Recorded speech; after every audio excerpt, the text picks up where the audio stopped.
Дүйнөдө 100 жылдан кийин гана көрсөтүлө турган тасма бар экенин билет белеңиздер. Анын аты 100 жыл.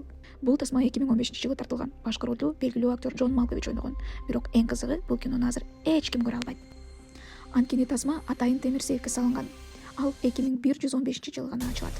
Башкача айтканда, аны азыр жашап жаткан адамдардын тагыраак айтканда, азыр жашап жаткан сиз, биз көрө албайбыз. Бул кино келечектеги адамдар үчүн тартылган. Сюжети азырынча толук жашыруун. Ошондуктан бул тасма дүйнөдөгү эң сырдуу фильм деп эсептелет. Кызыгы, бул тасманын 3 тизери бар. Бирок аларды көрсөңүз деле, ал жерде эмне болуп жатканын толук түшүнүү кыйын.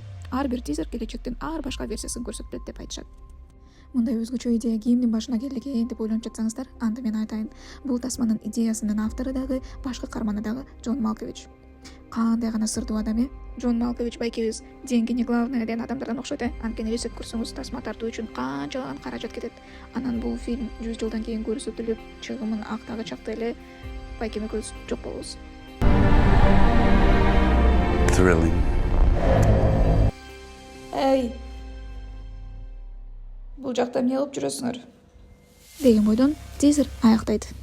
Кандай деп ойлойсуздар? 100 жыл темир сейфте сакталган тасма эмне жөнүндө болду экен? Ойлоруңарды комментарийге жаза кетиңиздер.